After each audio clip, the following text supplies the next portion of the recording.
afaan Oromooti waliin tura.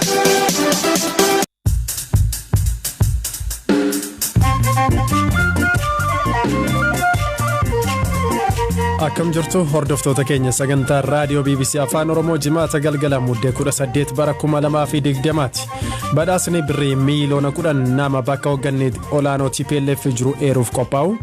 Kabraati mul'anni keenya Oromiyaa iddoo hawwata turistii Itoophiyaa keessa isa jalqabaa gochuudha. Lalisee dhugaa.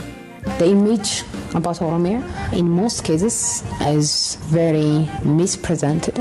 Ilaalchi waa'ee Oromiyaa irra jiru yeroo hedduu kan dhiyaatu haalaan dogoggoraani. Itoophiyaa dabalatee biyyootni guddataa jiran talaalli COVID-19 salphaatti argachuu danda'u.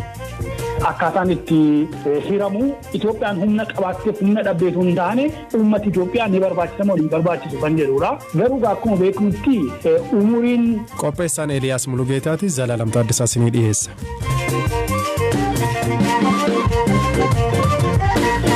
Kan jalqabaatiin ijoolleen dhiiraa Naayijeeriyaa 300 ol ta'an mana barnootaa kaaba lixa biyyattii keessatti argamu keessa milishootaan butamanii turan torbaniin booda maatiin walitti makaman.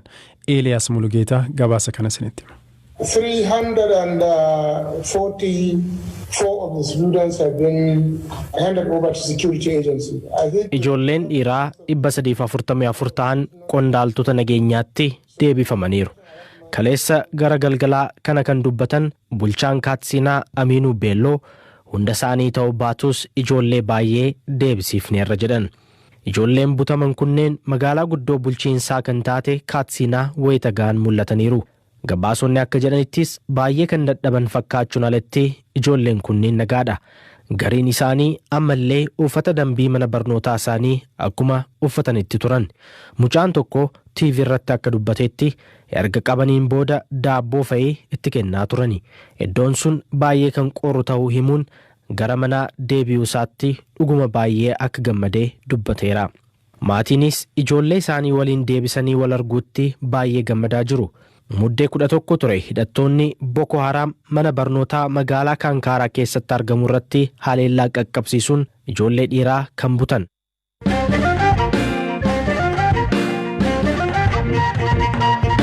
Mootummaan Federaalaa Itoophiyaa naannoo Tigraay iddoowwan to'annoo isaa jala galanitti tajaajiloota bu'uuraa adda citanii turan akka deebisaa adeemuu himee ture.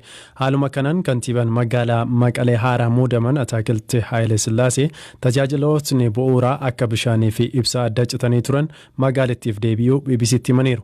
Tajaajilli baankiis akka deebi'uuf hojiin eegaleeraa jedhan. መብራት ሙሉ በሙሉ ጀምሯል። ውሃ ሙሉ በሙሉ ጀምሯል። የአየር ትራንስፖርት ጀምሯል። ባንክ tajaajiloonni akka ibsaa fi bishaanii deebi'aniiru. Balaliin daandiin qilleensaa jalqabeera. Tajaajila baankii guyyoota lamaan kana keessatti jalqabsiisuuf hojjechaa jirra. Hojjettoonni baankii tajaajilatti deebisuuf waan hojjechuu qaban hojjechaa jiru. Dafanii xumuruu qabu. Hojjettoonni mootummaa waajjira isaaniitti gabaasa akka godhan taasifame baay'een dhufaniiru. Waajjiroota keessaa qabeenyi mootummaa guddaan manca'eera. Saamameeras. Isa sirreessinee isa badees bituun warra hin tuqamne ammoo hojii jalqabsiisuuf hojjechaa jirra. Waltajjii garaagaraa qopheessuun uummata waliin marii gaggeessaa jirra. Mana maree gandaa magaalaa fi aanaa hundeessaa jirra. Nageenyi akka eegamu kan barbaannu uummataani. Hanga sanatti humni ittisaa fi poolisiin federaalaa qaama bulchiinsaa ilaallatu waliin ta'uun akka nageenya eegsisan gochaa jirra.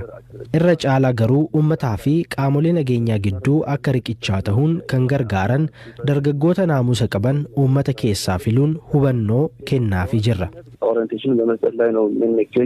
Mootummaan Itoophiyaa waraana naannoo Tigraay humnoota TPLF irratti gaggeesse irratti namootni nagaan ajjeefaman hin jiran jedhee ture. Waan kun dhugaadha kan jedhuuf obbo Ataakilti. አንደኛ እኔ ማስለ ከተማ ብቻ ነው ማስተባብረው ወደዚህ ስልጣንም jalqaba ani kaniin bulchu magaalaa Maqalee qofadha. Gara kanas ergan dhufee guyyaa 5ffaa kooti. Guyyaa qabeenyi saamamuu odeeffannoon nu bira ni dhufa. Kana qaama ilaallatuuf dabarsaa jirra. Ani waa'ee namoota waraana irratti ajjeefamanii dubbachuu hin danda'u. Guyyaa 5 kana keessatti waan nu gahee hin jiru. Garuu poolisii magaalaa guutummaa guutuutti hojiitti hin deebine. Sa'aatii dabarsuu waliin wal qabatee walitti bu'iinsi darbee akka mudatu odeeffannoo dhageenya. Wal hubachuu dhabuun akka jiru jechuudha. Garuu kana furuuf hojiitti jirra. Sadarkaa du'aatti waajjira keenyatti kan gabaafame hin jiru. ሪፖርት የተደረገ የለም።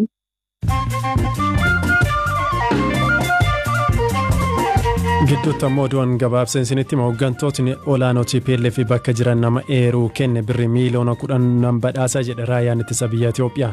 Miidiyaan biyyaalessaa ETV qondaala olaanaa raayyaa ittisaa tokko wabeeffachuun akka gabaasetti badhaasni qarshii kun nama bakka hoogganoonni olaanoo TPLF jiran eeruuf kan qophaa'e jedhan. Hooggantoota baqarra jiran yeroo gabaabaa keessatti to'annoo jala oolchuuf badhaasni kun akka qophaa'es Leetinaal Jeneraal Asraat Deneeroo himaniiru.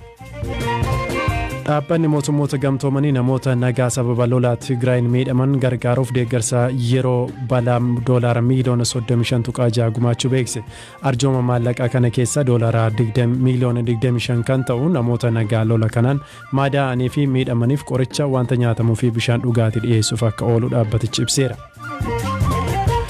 Bulchaan magaalaa Naayiroobii Maayik Sonko miseensota mana maree Naayiroobii aangoo kaafaman heera biyyattii cabsu aangoo akka hin malleetti gargaaramu amala hin mallee qabaachuu fi yakkoota biroo seera biyyattiin dhorkaman raawwateera jedhamuun miseensonni mana marichaa hoggana kana kan kaasan.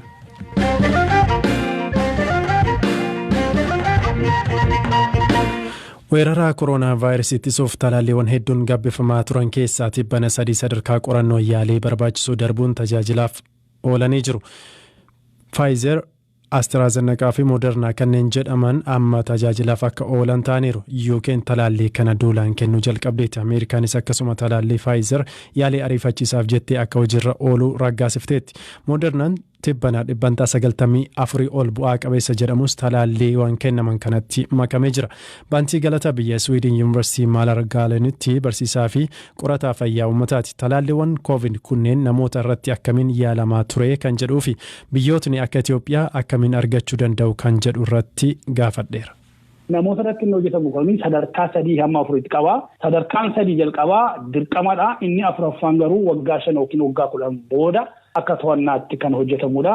Kanaafuu isa barbaachisu jalqabaa namarratti kan geggeeffamu sadarkaa 3 sana waan darbeedha. Inni tokko nama amma 8 kan irratti hojjetamudha. Inni lammaffaan immoo namoota 100 kanarratti amma 900 faradha kan hojjetanii. Inni sadaffaa 1000 namoota irratti hojjetama jechuudha. Kun hundumtuu qorichi kuni fayyaa namaatiif gaariidha. Isa barbaachisu immoo infidaay firii barbaachisu infidaa jechuudha. Hammam yoo kennan immoo hojjeta. Dhibee addaa immoo uumuu danda'a kan jedhu kana kan irratti qoratamudha jechuudha. Mee rabsasaa irratti gara biyyoota guddataa jiran yookaan harka qalleeyyii ta'an kana keessatti geessuu irratti chaalenjiin akkamii mudachuu danda'a? Keessumaa talaalliiwwan kunneen tempereechar isaan ittiin geejjibamuu qaban digirii seelsheesii 70 ol ta'uu qaba kanneen jedhan jiru ogeessonni fayyaa.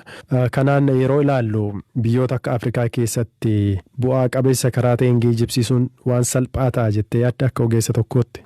Biyya keenya keessatti akkuma beekamu talaallii baay'eetu jira. Talaalloonni baay'eetiif gufuu guddaa kan ta'u haala diilaleessanii abbaa dhimmi isaa barbaadu sana biraan gahanidha. Nu biratti immoo ibsaan hin jiru, geejjibni hin jiru, deebisee immoo eegumsi fayyaallee hojii itti fufeensaan sakaleessa eegalee har'as itti fufee hojjechuu irratti dadhabinatu jira. Haaluma jirutu kana murteessee jira. Kanaaf iyyuu yooma raabsamee biyyuma Itoophiyaa keessa seenellee uummata bira ga'uunsaa kuni chaalenjii guddaa yookiin immoo rakkoo guddaa keessa darba jechuudha. Humna mootummaatii olillee ta'uu danda'a, humna gargaarsota adda addaa kanaa barbaachisu ta'uu danda'a jechuudha. Hayyee biyyoonni garaagaraa doozii miiliyoonotaatiin ajajaa jiru talaallii kana haga uummata isaanii ga'u. Tarii Itoophiyaan uummata miiliyoona 100 ol qabdi. Humna talaallii kana yookaan qoricha kanatti bituu qabaachuu ni dandeessi akka biyyoota guddata wajjin wal bira qabdee yeroo ilaaltu? Akkaataa talaalliiwwan kun itti oomishamanii lamatu jira. Inni tokko Covaxin jedhamu dhaabbatni dhaabame waan kanaaf hundeeffame kun maal godhaa? Humna beekumsa ta'ee horiis ta'ee maal hundumaa biyya lafaarraa sochoosee gar tokkotti fidaa jechuudha. Isaan faayinaansii godha, isaan deeggara qarshiidhaan. Inni lammaffaan immoo self financing biyyoonni of danda'anii qarshii kana baasanitu oomishiisifatu jechuudha. Egaa maalidhaa? Qarshiin akkaataa qarshiin itti dhufutu adda adda malee gaafa hiratanii kaalkuleeshiniin ittiin hojjetamu dhaaba eegumsa fayyaa addunyaa yookiin immoo World Health Organization jennutu qamarii sana hojjetaa jechuudha. Akkaataan itti hiramu Itoophiyaan humna qabaattee humna dhabdeetu hin taane uummata Itoophiyaa ni barbaachisa moo hin barbaachisu kan jedhudha. Tarii wanti nu gahu xiqqoo ta'uu danda'a. Miliyoona 100 miti kan herregamu namooti umuriin isaanii waggaa 65 fi isaa ol jiran warri saaxilamuu addaa qabaachuu danda'an meeqadha kan jedhudha. Ogeessi fayyaa meeqatu jira kan jedhudha. Maaliif dursa kan kennamu ogeeyyii fayyaatii fi namoota umuriin isaanii deemedha waan ta'eef. Badhaatu jannata lafarraa lakkaawameen dhumuu uumamni kiyaayyoo. Muuziqaa amma dhageessan kanaan gara odeessa keenya xumuraatti ceena. Oromiyaan uumamaa fi aadaa bareedaa akka qabdu namootni beekuu qabu jedhu Komishinarri Komishinii Turizimii Oromiyaa Lalisee Dhugaa.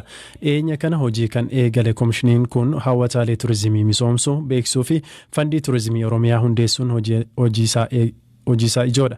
Aadde Lalisee waa'ee lakkoo Habtaamuu Xibabuutu dubbisee maaliif gara hojii turizimiitti akka dhufte dubbachuun eegalti. I was born and raised here in Finfinne, and my name is Lalisee Dhugaa. I get a little bit challenged when. As Finfinnee keessan dhaladhee guddadhe maqaan kiyya Lalisee Dhugaati. Afaan Oromoo haasoof xiqqoo ishii rakkisa. Kana irratti hojjechaa jira. Dhaggeeffachuu fi dubbisuu garuu sirriittan beeka. Finfinnee keessa akka dubartii Oromoo tokkotti wayita guddadhutti dhokachuu hin dandeessu. Maqaan koo kan Oromoodha. Maqaa koo Laliseetti yeroo hunda nan boona. Sababa maqaa kootiif jecha namoota kaan waliin dubbii fi walitti dhufeenya jalqaba. Hanga hawwata turizimii Oromiyaan qabdu sirriitti hin hojjetamne. Kanaaf anis kana keessatti qooda fudhachuun qabaa jedheen ka'e. Dirreen hanga ammaa itti hojjechaa ture turizimii hin turre. Dhaabbilee idila addunyaa keessatti dhimmoota misoomaa keessan hojjechaa ture. Sababa hojii kootiin walitti dhufeenya namoota biyya keessaaf alaa waliin qabuun waa'ee maqaa koo fi waa'ee Oromiyaa ibsuun narra ture. Giddu galeessa biyyattii keessa jira. Lakkoofsaanis guddaadha. Garuu waa'ee keenya ibsuun nurra hin jiraatu. Beekamuu qabna jedhee yaade. Kanaaf rakkoon kan jiru miidiyaa keessa akka ta'een hubadhe. Aadaan bal'inaan fudhatama argatee saba Oromoo aadaa fi eenyummaa Oromoo kan ofitti simate miti. Mootummaa naannoo Oromiyaaf gorsituu imaammataa ta'ee hojjechuuf yeroon carraa argadhetti hariiroo dhaabbilee idila addunyaa fi naannicha gidduu jiru bareechuuf hojjechaan ture.